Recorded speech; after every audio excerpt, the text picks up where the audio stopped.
तब्दीली सरकार के दौर में भी बासर देवर अपनी बेवा भाभी का हक खाने लगे। पुलिस भी कार्रवाई से गुरेजा करने लगी। बेवा खातून का मौकिफ। मजीद जान लेते हैं बेवा खातून से जिसने ऑफिस में आकर अपना मौकिफ रिकॉर्ड कराया। और मेरे मियाँ के फौत हुए को 12 से 13 साल हो गए हैं। हमने सुलह सफाई से मेरे मियाँ जो 6 भाई थे, जो उन्होंने घर में बैठ के ये बात की थी कि एक दुकान और एक मेरे ससुर का वरासती जो है ना मकान है के ब्लॉक में, जो कि उन्होंने कहा कि 2 शेख सादक हों और हमें मेरे बच्चों को, जो मेरे मियाँ का नाम शेख मोहम्मद सलीम है, उन्होंने ये कहा कि आदि ये दुकान एक आप लोग रख लें, घर हम 4 भाई रख लें, कि जिससे कि मैंने 4-5 साल मैंने किराया भी लिया और मुझे ये किराया जैसे भी देता रहा, देर देता रहा, जैसे भी देता रहा, मैं सब्र के साथ मैं लेती रही। उसके बाद मैं अपने मियाँ के अपने बच्चे लेके मैं लाहौर चली गई मेहनत मजदूरी के लिए। इसने पीछे से वो हमारी दुकान जो है फ़रोख्त कर दी। मैं दुकान पे आई किराया लेने के लिए भी 1-2 दफ़ा। इन्होंने मुझे धमकी दी कि इसने दुकानदार को कहा कि 1-1 पे कॉल करें और इनको कहें कि ये माँ बेटे जो है ना मेरी दुकान पर डकैती करने के लिए आए हैं। फिर वहाँ से मैं उठ के फिर मैं आ गई। उसके बाद फिर मैं दोबारा, मेरे भाई का इंतकाल हो गया, मैं मुल्तान चली गई। वहाँ से जब मैं आई, हमने दुकानदार को किराए के लिए फ़ोन किया कि हमारा किराया, दुकानदार ने कहा कि बाजी आपके जेठ ने तो दुकान मेरे से खाली करवा ली है। जब मैंने आके इधर पता किया बाज़ार में मैं फिरी तो उन्होंने कहा जी आपके जेठ ने दुकान बेच दी है, जबकि वो दुकान में अभी ताले लगे हुए थे। इसने मोहम्मद सैन सुनियारे को वो दुकान अभी कब्ज़े में नहीं दी थी।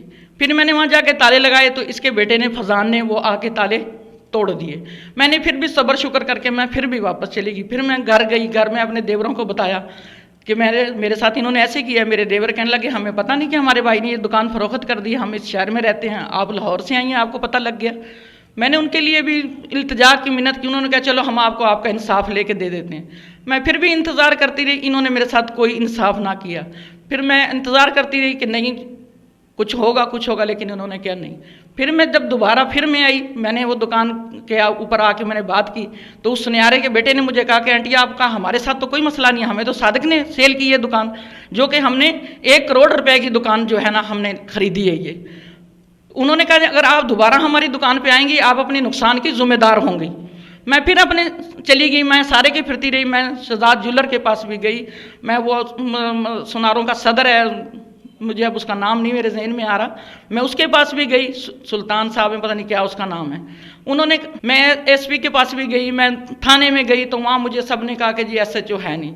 मैं जब भी जिससे भी पूछा भाई एसएचओ है, उन्होंने कहा जी एसएचओ है नहीं। मैं फिर अपने धक्के खा के फिर मैं वापस आ गई। तो इसने हमारे साथ बहुत दफ़ा उस मकान के भी कभी ताले तोड़, कभी मीटर काट, कभी कुछ कर। मैं फिर भी कभी अपने नंदों को कहा, कभी अपने देवर को कहा, कभी किसी रिश्तेदार के पास जा।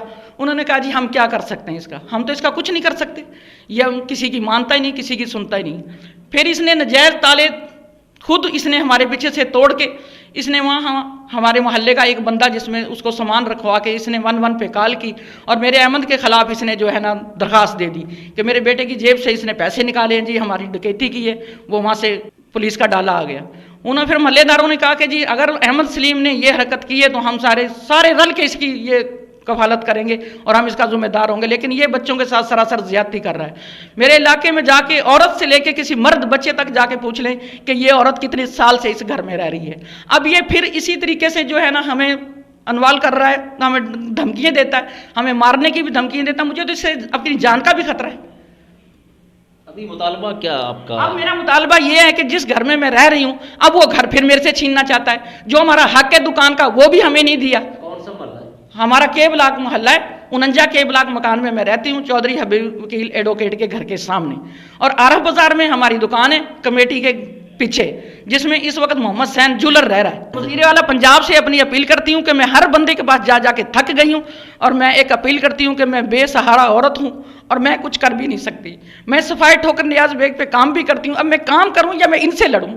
मेरी जवान बच्चियों का साथ है, मेरे 5 बच्चे हैं, कभी आधी रात को मेहनत करते हैं, कभी कहीं करते हैं, कभी कहीं करते हैं, धक्के खाते हैं।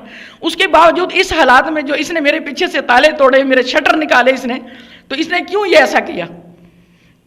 और मैं थाने गई, वहाँ मैंने अपील, आज मेरी 6 दिन हो गए हैं मैंने ये दरख्वास्त दी हुई है। जब मैं जाती हूँ अगले कहते हैं जी एसएचओ नहीं है जी, ये है जी, है जी, फलान डी है, जिकड़ा है, सब के सब जो है ना मेरी कोई बात भी नहीं सुनते।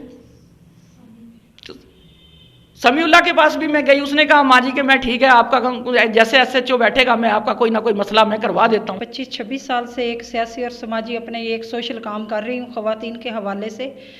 तो मैं यही वज़ीर आला पंजाब और इमरान ख़ान से यही रिक्वेस्ट करती हूँ कि इन हालात में एक बेवा और यतीम बच्चों के साथ इतना बुरा सलूक किया गया और कोई आपकी पार्टी का या कोई सियासी या समाजी बंदा जो इसके साथ चलने को तैयार नहीं है और इनका हक़ इनको दिलाया जाए।